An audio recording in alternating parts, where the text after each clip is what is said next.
Okay, Anna, if you want to hit the big record button. Good morning, everyone, and welcome to MOT rounds for the last date of March. I am looking forward to this presentation myself because I was involved in the care of the patient that we're focusing on here.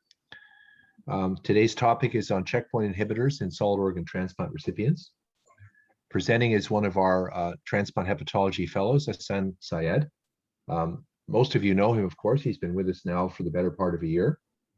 Ahsan's background is he kind of bounced all around the country, did his initial undergraduate training at Dalhousie, spent a little bit of time in Newfoundland doing his internal medicine, did his GI training in Calgary, and did hepatology in Calgary as well. And then after doing an elective with us a year and a half or 2 years ago, joined us last summer as one of our transplant hepatology fellows. And he's chosen, I think it's a challenging but important topic to discuss this morning. So Ahsan, I'll let you take it away. Thank you, Dr. Lilly. Hi, everybody. Thanks for having me here for these rounds. And I don't have any conflict of interest to declare. So the outline of our talk today is I'm going to be summarizing our grand total of 2 patients that we've had who've been exposed to checkpoint inhibitors in the context of liver transplant. And then after that, I'll use that as a springboard to talk about checkpoint inhibitors in solid organ transplants setting. So the first patient that I want to talk about is a 62-year-old lady who had a history of hepatitis C cirrhosis, and she had adequate treatment and cleared the virus in February of 2017. After that, unfortunately, she had developed a 3.5 centimeter HCC lesion, and so she was listed for a liver transplant and ended up having a liver transplant September 18th, 2017. And her explant was favorable. There was HCC confined to the liver without going outside the liver, which is a good prognostic sign. And her post-transplant course, she had mild acute cellular rejection, which responded well to pulse steroids for 3 days and higher immunosuppression. She did develop some delirium and myoclonus, and it was thought that perhaps she had some tacrolimus neurotoxicity. So her maintenance immunosuppression within the first 2 weeks of post-transplant was switched to cyclosporin as opposed to tacrolimus. And then she was doing fairly uneventfully for the next 6 months. And then unfortunately, she had a increase in her ALK phos and was further investigated and found to have a biliary anastomotic stricture. So she ended up having an ERCP where a stent was placed. Now, unfortunately, after the ERCP, she developed abdominal pain and was found to have post-ERCP pancreatitis. And due to that, she had an admission to hospital, and in the context of that, she had further imaging. And then on that further imaging, she was found to have a 3 centimeter bladder lesion. And that was further investigated with a cystoscopy. And in the cystoscopy, it was confirmed that this bladder lesion was a high-grade urothelial carcinoma. And when she was initially imaged, the disease was a lot more locally advanced. So there was some infiltration of the vaginal wall. There was some infiltration into the perineum. What the plan was is that she would eventually get a transurethral bladder resection in June, which would have been about 2 months after the cystoscopy. Unfortunately, what ended up happening is prior to her scheduled surgery, she became very anemic, had a lot of hematuria, and ended up going into bladder retention, urinary retention. And so instead of having her surgery electively, she had it emergently and had it earlier. Unfortunately, the entire tumor could not be fully resected. And so neoadjuvant chemotherapy was recommended. The patient wanted to pursue homeopathic medications initially, and so there was a delay in having this started. She eventually did start palliative radiation in July of 2018, and then started gemcitabine and cisplatin in August of 2018. Unfortunately, after the chemotherapy and radiation, she developed bacteremia with E. coli and also diarrhea. So there was a pause that had to occur in her chemotherapy, and also her surveillance, her follow-up imaging showed that there was poor response to the chemotherapy and radiation. So she had only a small decrease in the bladder mass, and there was appearance of new pelvic bilateral lymphadenopathy. So in this setting, second-line chemotherapy with pembrolizumab was considered, and pembrolizumab, which we'll talk about more, is a PD-1 checkpoint inhibitor. At that point in time, which would have been about 2.5 years from today, there was almost no literature. I want to say to the point of there's basically no literature guiding what to do with checkpoint inhibitors in the context of a patient who's had a solid organ transplant. So the transplant hepatology team at the time had spoken with the patient and made the patient aware that there's a potential of allograft rejection with this medication. However, given her locally advanced malignancy and discussions with her oncologist, she opted to try the pembrolizumab. She received her first dose on December 27th, 2018. And at that time, because it wasn't really sure what to do with the maintenance immunosuppression, the transplant hepatology team, we did reduce her cyclosporin dose in half. So she was on already a low dose to begin with, but it was reduced even further to 25 BID at the time that the pembrolizumab was initiated. And then the next slide is to show that this is her set of labs one day before the pembrolizumab, and they're relatively unremarkable. I mean, she did have some biliary stricture, so the alk phos was elevated on that basis, and likely a little bit of transaminitis because of that. But you can see the synthetic function and renal function are completely intact, and the graft function is preserved. And then the next set of blood work she had would have been 6 days after receiving the pembrolizumab, and I'll show that now. So you can see that her liver enzymes went significantly higher. Let me just see if I can get a pointer here. But you can see that her liver enzymes went significantly higher. Her alk phos also went higher. And then at this point in time, the plan was to repeat them again in another week. And so the next set of values were way higher, as you can see here. She had developed acute severe hepatitis with synthetic dysfunction. So INR was very high, her bilirubin high, and she had also developed acute renal failure. So this necessitated her coming into hospital and this is 11 days after receiving the pembrolizumab. Along with this picture of synthetic dysfunction, acute renal failure, she also had significant abdominal pain, nausea, vomiting. She was also encephalopathic. So she had classic features of acute liver failure, and that's what brought her into hospital. She had further investigations to look into what's going on. Her abdominal ultrasound showed hepatomegaly without dilated, with some dilatation, but not enough to explain anything. And she had developed ascites by this point as well. More importantly, her hepatic and portal veins were patent. So, we were not dealing with an acute vascular insult, which we sometimes would worry about with such a dramatic rise in her LFTs.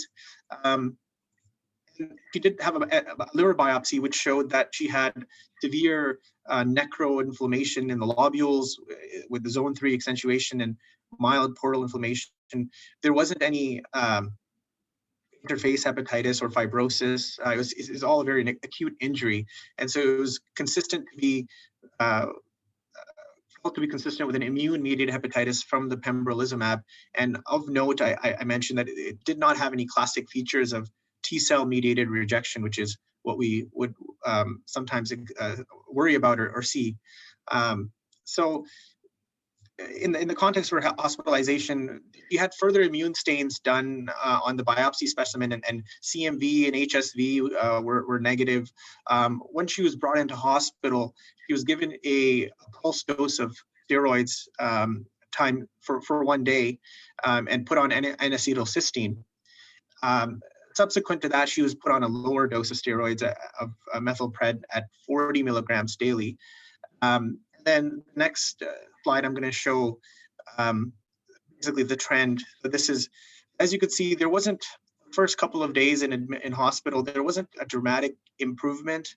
And you could say maybe a mild improvement, but what happened after that in the next 5 days is her synthetic function significantly worsened.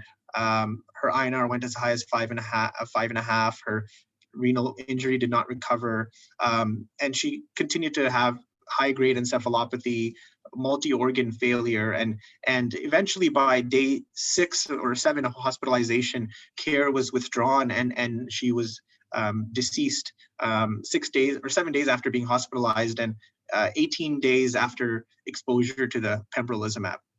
So that was our one patient who was exposed to this checkpoint inhibitor. I do want to contrast that with a second case that we of a patient that we have who's also on a checkpoint inhibitor. This case is just to outline that the other end of the spectrum. So this is a 69-year-old female. She had a liver transplant in 2009 for alcohol cirrhosis. Developed metastatic melanoma in 2014 with just liver mets. They couldn't find any other location of the melanoma on PET scans. It's just been 2 liver lesions that she has, which are about 4 to 5 centimeters. And for that, she started a checkpoint inhibitor called ipilimumab in 2015. And she did not respond well to that. So she was switched to pembrolizumab. And unlike our first patient, she actually tolerated pembrolizumab quite well, and she had progression-free disease for almost the next 3 years on pembrolizumab. She did eventually have some progression in June of 2018, and so there were instances where her pembro was on hold and then restarted again for various reasons. The more important point in her story is she still tolerated a lot better than the first patient. She did have mild graft rejection in February 2019, which was treated with steroids. But again, it didn't compromise her graft, unlike the first patient.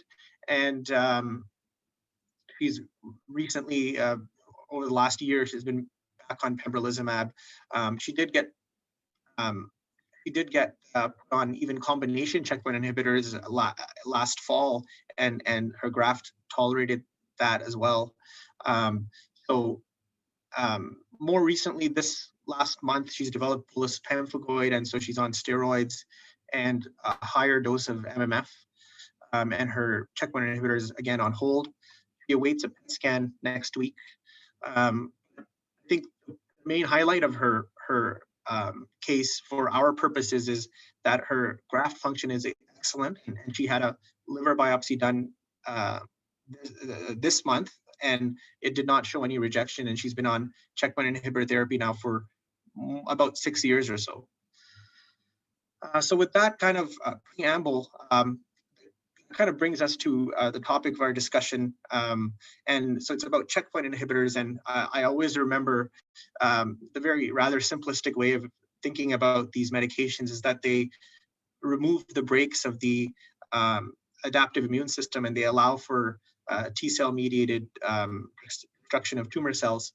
And these drugs are categorized based on the checkpoints that they inhibit, and the most common ones are CTLA-4 and PD-1. Along with PD-1, there's also PDL-1, programmed cell death ligand 1. But we'll talk a little bit more about these medications. The way these medications work is in activated T cells, there is a homeostatic mechanism whereby T cell action is inhibited, and these checkpoints were discovered I want to say in the late early 2000 era, and it was found that CTLA4, what it does is it prevents the T cell from activating further. So it's an inhibitory molecule when it's stimulated, and so the first set of studies in these medications showed if you inhibit CTLA4, T cell action will then proceed in an unmitigated fashion, and they can have their effects on effector cells. PD-1 acts at a later point where you are actually in the tumor microenvironment, and in the tumor microenvironment, tumor cells release immunosuppressive cytokines. Tumor cells also express a lot of PD ligand 1 on their surfaces. And when PDL1 binds to PD1, you also get T cell inhibition. So PDL1 axis acts at a later stage, which is closer to the tumor microenvironment stage.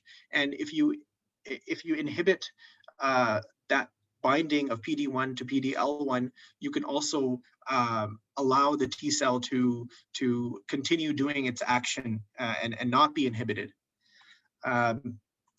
So this is kind of an overview as how these medications work. There's a lot of, this slide is to demonstrate that there's a lot of moving points in this paradigm, and truly it is a multidisciplinary paradigm, and beyond the scope of this talk to cover all of these aspects of this paradigm. So for our purposes, what's interesting is when it comes to the allograft, we always think about does the type of allograft matter? Does the age of the allograft matter? Does having previous episodes of rejection matter? How severe is rejection when patients develop it in the context of checkpoint inhibitors? Does the type of underlying immunosuppression matter? So these are all questions that led to studies in this area and are important for us to address today. But there are other things that are beyond the scope of today's talk, something I thought I'd at least recognize to show how complex the topic matter is. So, there's lots of different checkpoint inhibitors. Does the duration matter? Does the dose matter? Does being on combination or sequential therapy matter? And then where does tumor response play into this? Like, does underlying tumor type affect the other two? And so there's a lot of parts here. For the purposes of our talk, I'll focus on these objectives, which I think are relevant. So we'll talk about incidence and severity of rejection. We'll talk about any relationship of the underlying maintenance immunosuppression to rejection rates and anti-tumor response. This topic is underserved in the literature. So there's, as you may not be surprised, in the seminal studies for checkpoint inhibitors, solid organ transplant recipients were excluded. So really, we don't have any, we can't really use that data to apply to our patients. So we're limited to case reports, animal studies, and most recently, systematic reviews of these case reports. When I was looking at the literature in this field, I noticed that there's been 3 systematic reviews published within the last couple of years, and the most recent one actually had the highest number of cases, and that was in January 2020, and they had looked at 83 cases worldwide, and that is what I'd like to summarize for the purposes of our presentation today. So it was a group which is based out of France, but this is an article published in the American Journal of Transplantation, which looks at efficacy and tolerance of checkpoint inhibitors in solid organ recipients. This is a summary slide of the patient characteristics of these 83 patients. So they looked at, I want to say, if I remember correctly, about 48 different case reports or case series, whereby they then conglomerated them and studied these 83 patients that have been reported on.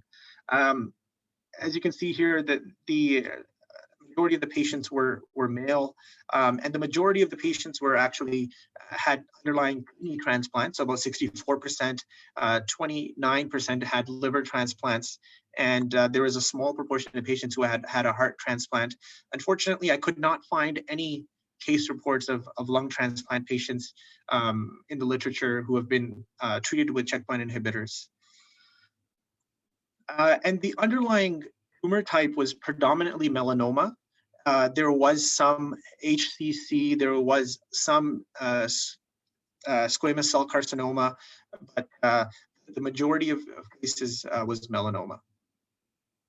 Then the type of immunotherapy used primarily was PD-1 axis, which was, a third were on pembrolizumab, a third were on nivolumab, and then a smaller minority were on CTLA-4 inhibitors, such as ipilimumab.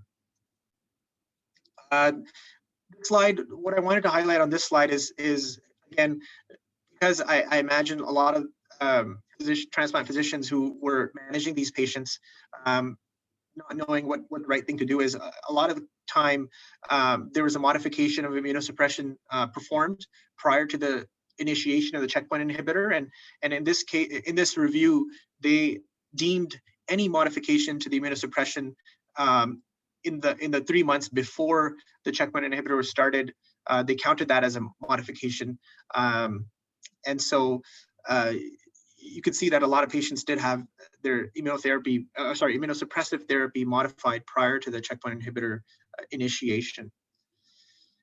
And this is kind of most interesting outcome, what was the incidence of rejection? And for all comers, the rate reported was 40%. And I did look at the other reviews, the ones that had looked at 64 patients and the one that had looked at 39 patients. And this range of 40 to 45% is pretty consistent. And you can see here that it was pretty similar across both kidney and liver recipients, less so in the heart recipients, but we had low numbers in those patients. And something interesting was the development, time to development of allograft rejection. And the major point I want to make in this slide is that if rejection were to occur, it just occurred quite quickly in the liver transplant recipients as opposed to the kidney transplant recipients. We did not have a whole lot of histology. So out of the 83 patients, 33 had developed rejection, and we only have histology in about 18 out of those 33. So I don't think we can say a whole lot based on that, because the data is very limited. We don't actually have the luxury of histology for all of the cases. And this is just to summarize how the rejection was treated. The most common way that it was dealt with was treated with IV corticosteroids. And then you can see there was a variety of other options there where immunosuppression was increased. Very few patients ended up having plasma exchange or thymocyte globulin or IVIG as part of their treatment protocols. And another important slide here is how severe the rejection was. I think it's important to highlight that of those patients who developed rejection, which was 33, there was outcomes reported on 31 of them, and 71% of those patients who developed rejection actually had complete graft loss, and that's very important to keep in mind as you can see here, and the rate of graft loss was similar for both kidney and liver recipients. This is a summary slide of some of the factors that they found that predisposed to allograft rejection and some of the factors that might reduce the chances. So I think what I want to highlight here is if a patient had previous graft rejection, they were more likely to develop checkpoint inhibitor related rejection, and also being on a PD-1 inhibitor as opposed to a CTLA-4 inhibitor also seemed to increase your odds of developing allograft rejection. Whereas there was a signal that perhaps if you're on more than one medication other than steroids, and if you're on calcineurin inhibitors, you may be protected against slightly protected against rejection, and also if you have an older allograft, was associated with a lower incidence of rejection. This slide shows, the if you're on either steroids alone or no drugs, that survival was reduced, and perhaps this challenges the practice of preemptively taking off patients from their maintenance immunosuppression, but it certainly it's something that, of course, we have to study further. Tumor outcomes, I don't want to get too much into this because it's kind of entering the realm of oncology, but about a third of patients either had stable disease or had responsive disease, and it was most favorable in you had progression-free survival most favorably in patients who had squamous cell carcinoma, as opposed to who had fairly poor outcomes for patients who had underlying hepatocellular carcinoma, and melanoma was somewhere in the middle in the study. And then overall survival, you can see here, as you can imagine, these are transplant patients who have an advanced malignancy. So you can see here by about the 2-year mark, the majority of patients have actually passed away. You can see here, more than 80% have passed away by the 2-year mark, and majority of patients have passed away due to the underlying malignancy, but about a fifth was due to allograft rejection. And what's more interesting is if you stratify the patients based on type of allograft, the survival curves are interesting to look at. So if you have just kidney transplant recipients, even if they had developed allograft rejection in the context of checkpoint inhibitor therapy, their survival was not significantly impacted, whereas for liver transplant recipients, allograft rejection was devastating and associated with highly reduced survival rates. Some of the mechanisms underlying this are not fully understood, but I thought I would mention that there was an interesting study done at the Mayo Clinic where they were studying 7 liver transplant patients who were being treated with pembrolizumab or similar anti-PD-1 checkpoint inhibitors. 5 of them had underlying HCC, 2 of them had melanoma. There was an interesting finding that if you had absence of PD-L1 expression on allograft lymphocytes, there was 3 patients who did not have any PD-L1 expression on their allograft lymphocytes, and none of those patients developed rejection, whereas the 4 other patients that they studied in this cohort had rejection. So it's an interesting finding which could merit further study. And similarly, there have been some studies done in animal models, mice models, where they would give them islet cell transplants, and they would try to study their organ acceptance rates, using CTLA-4 inhibitors versus PD-1 inhibitors. And an interesting finding in mice models, which I haven't included a slide on this, but is interesting to mention, is in those mice models, PD-1 inhibition led to much higher rates of organ loss compared to CTLA-4 inhibition. So kind of key points I want to mention here from this topic is there was about a 40% rate of rejection in the 83 solid organ transplant patients who had received checkpoint inhibitors. There seemed to be a higher risk of rejection with PD-1 inhibition compared to CTLA-4 inhibition. Prednisone monotherapy was associated with a higher risk of rejection, whereas tacrolimus-containing immunosuppression reduced the risk. And patients with previous allograft rejection had a higher risk for checkpoint inhibitor-related rejection. And then the presence of allograft rejection significantly decreased survival in liver transplant patients was another key finding here.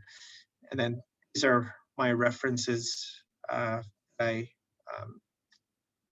will include here for you. And then I'm happy to have questions and comments. Thanks, Hassan. That was very good. I wanted to lead with a question. First of all, for the audience, I'm just curious to know if any of the other solid organ transplant programs has had any experience with the use of these agents in other patients here at UHN. I don't have the list of who's here in front of me, but I welcome anyone from the kidney, the lung, or the heart program to chime in. We have less on kidney. It's Ed. Yeah. I think Carl had a patient. I don't know if he's on the phone. Correct me if I'm wrong, Carl, but I think Carl had a patient who had bad rejection with a checkpoint inhibitor. I think there was one other that I can't remember, but we've certainly had at least a couple of patients that have lost kidneys from it, I think. Yeah, I think so. Anybody in the group from lung care to comment, because lungs were noticeably absent from the reviews that Ahsan referred to, and I don't know whether that's because it's just never done, or whether because the lung programs have just not published any of their cases. Since we're such a big program, I welcome input from any of the lung physicians and surgeons that might be in the audience. This is Leanne. I know the question has come up on my patients a couple of times, and looking at the literature that's out there on other organ transplants, the oncologists have shied away from offering those agents. I don't know if anyone else is on who has had other experiences. Yeah, Well, I can't say. too. Matthew, sorry. Just that's my understanding too. It's come up a couple of times, and the idea has been rejected. Yeah. Well, No, pun intended. Yeah. I think the question I would have is had we had access to the literature that we've just heard about, because nothing was published, there were no series, there were very few cases, would we have made the same choice to do this that we did? And the other question, of course, and we can mull about this as we're taking audience questions, is there anything that we might have done differently in this case that might have produced a better outcome? For example, was decreasing the immunosuppression prior to starting this drug, was that the right decision? I mean, you could almost make an argument that you should do the opposite, perhaps, and yet that flies in the face of common sense when you're dealing with a cancer patient. And given that we had no idea how to manage this patient, and I was on service at the time, should I have treated her more aggressively with steroids? Should we have gone to Plex, even though we didn't have any evidence that this was antibody mediated? And I think she was too sick to be Plexed very quickly, being in multi-organ failure. As a learning point, was there anything that we could or should have done differently that might have changed the outcome? Are there audience questions? I mean, it's a pretty freewheeling discussion. I don't necessarily think people have to put up their hands. Any questions from the audience? Gonzalo has chipped in, and I think this is relevant because you saw from the literature that these checkpoint inhibitors have been used in a few post-transplant patients in the setting of recurrent hepatoma. And given that hepatoma makes up 40% of our transplants, the odds are pretty good that this will come up again.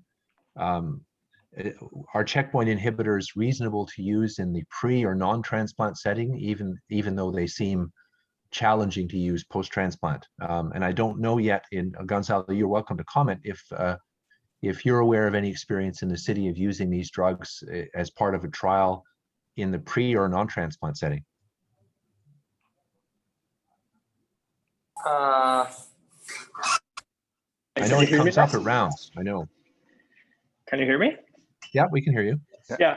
So I think that question is definitely very important. There's been we're going to see, like, the treatment of hepatocellular carcinoma obviously is really changing. So, now there's going to be, I think it's just going to come up.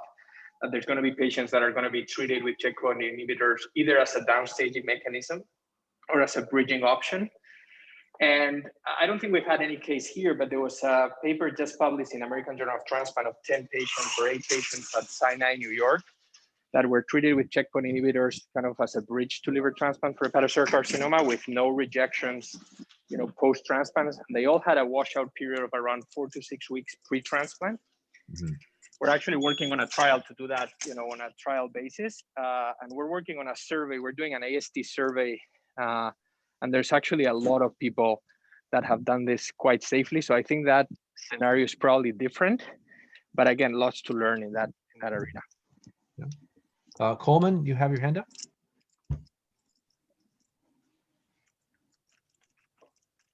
You're muted. Yes, There we Les. go. One of the issues with the checkpoint inhibitors is the immunologic phenomena that occur after use of checkpoint inhibitors, and that continues, as Gonzalo just said, for about 6 months. There is concern because of this that use of immunosuppression may suppress these immune phenomenon. What thought processes did you go through, or did you think about at the time with regard to the immunologic phenomena?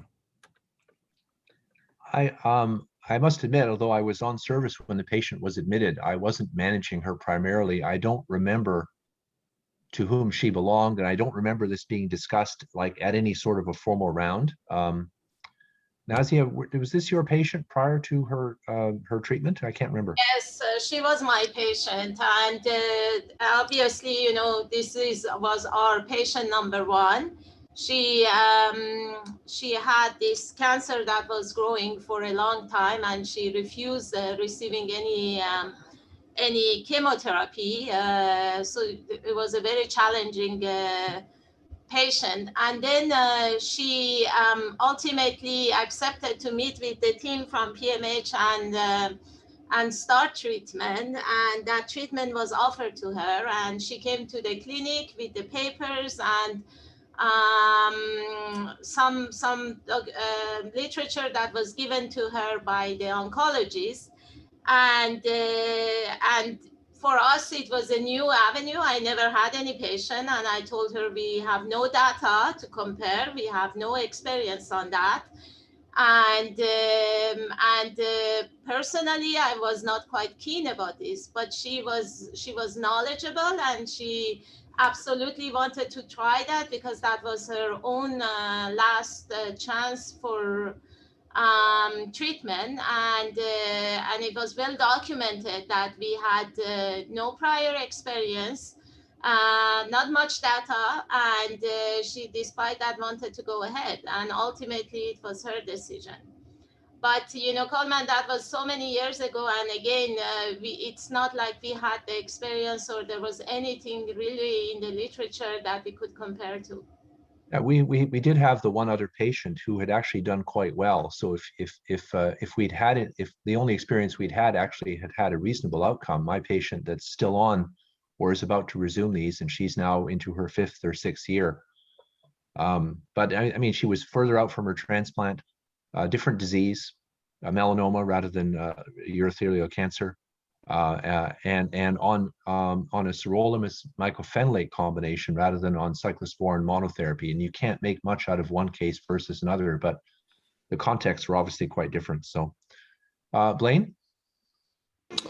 Ahsan, thanks for putting that together and summarizing. I'm curious, in the most recent, I know it's a relatively few number of patients overall, but I'm curious if the authors speculate. It's just so fascinating from a liver standpoint that you have, you know, this kind of reproducible 2-week period, which is where our patient fell in, and that the previous rejection sets patients up to, is a predisposing factor. And it makes you really wonder if there's some, you know, specific memory T cell population that then expands, you know, that where you need checkpoint inhibition to keep them in check. Did the authors speculate at all about that in the most recent case series? No, they actually, they didn't mention anything about that. It's they again just talked about how you know, perhaps PD-1 inhibition is more makes organ rejection more susceptible, but there wasn't any more granular details. And yeah, it's an interesting point, because it sounds like it's a distinct immunological pathway, which is different than usual T-cell mediated rejection. But how it works and the more granular details, I couldn't find anything on that. So yeah, I think it's something that we need to study more closely. I mean, I think that little study from the Mayo is intriguing because if you could study patients' peripheral blood lymphocytes instead of looking at lymphocytes actually taken from the graft, if you could study their peripheral blood lymphocytes, you might be able to stratify patients at least somewhat into those that are at greater and lesser risk of having rejection, and you might be ultimately be able to modify their immunosuppression appropriately.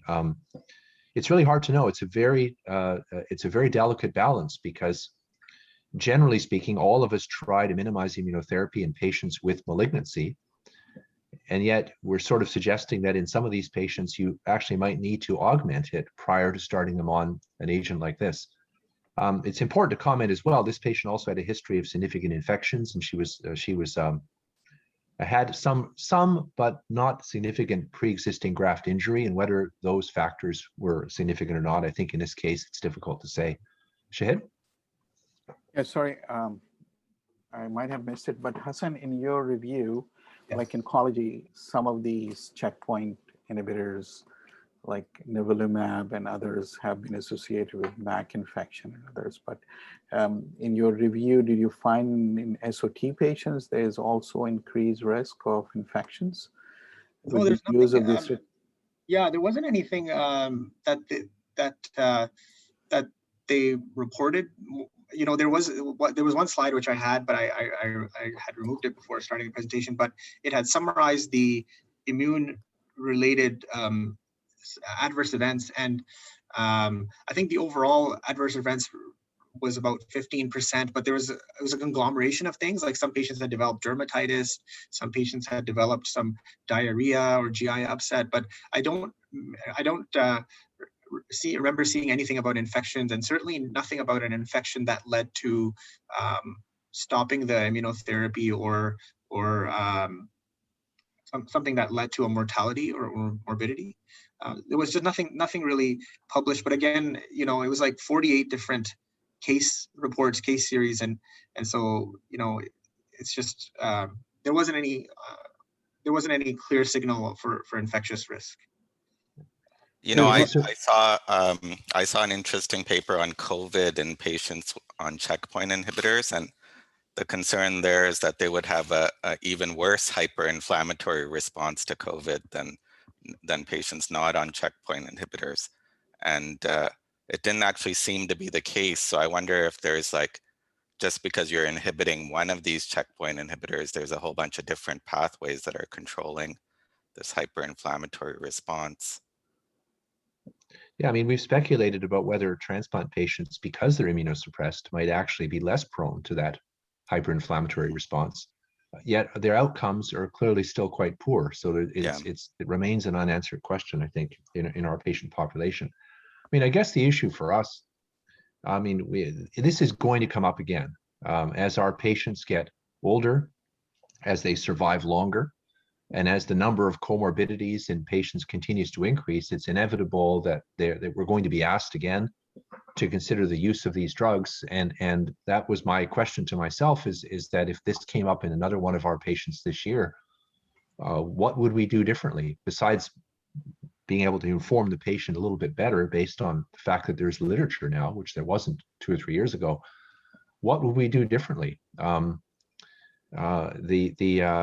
problem, of course, is that if our patients lose their grafts, they're not candidates for retransplant because they have systemic malignancy by definition. We don't have access to a machine-based support, such as dialysis, to maintain them as well. So it really is, in some of our patients, going to be a life or death consequence. And you saw in those curves that this, as bad as the survival is in the non-rejecting patients, we just made that survival, it was just much worse in those that had rejection. So I don't expect an answer to this, but I think that's the challenge we're going to face, as we inevitably are going to be put to the our feet will be put to the fire again for patients like this. Any other questions or comments? Les, I was just gonna make one more comment. I mean, the flip side of the coin is also interesting in that, is there a dependency for kind of graft recipient homeostasis that is checkpoint, dependent? I mean, particularly in the liver population, right? Belatacept carries a black box warning, CTLA-4 Ig, although it's relatively reasonably accepted in kidney patients, but very cumbersome. There's going to be new direct CD28 antibodies coming out, and it just makes you wonder whether or not there's some interplay there that we the flip side, because they're so sensitive. If you have, half of your patients who go on checkpoint inhibitions developing a severe and fulminant rejection, it's quite an interesting phenomenon that we don't kind of take advantage on the other side. No, exactly. That's what I mean. Where this is not the end of the story. This is only the beginning as more of these agents come out and more of our patients develop indications to use them. It really reflects, I think, sometimes how little we really understand about the interplay between our innate immunity and the things that we do with our patients in the context of transplantation. Any Dr. other Hussain, questions or comments? Yeah. Dr. Yes, Hussain, sir. I was just looking at the table there for the reported causes of death. Actually, they do report one case of death was due to sepsis, but they didn't get more granular than that. We're not sure exactly what the source of the infection was, but out of the 48 deaths in the, I think, 2 years or so, there was one person who died from sepsis, but it's just not reported as to where the infection was coming from. Well, I would imagine that, such as in our case, where you have multi-organ failure, that sepsis would almost inevitably be a contributor to a poor outcome, as it is in any other setting of liver and renal failure. So, okay, we're a few minutes early. That's great. Ahsan, thank you very much. That's a very challenging subject to wrestle with, particularly when there are so few cases to work with. I want to thank the audience for their interest and their attendance, and we'll see you in a week. Have a good one.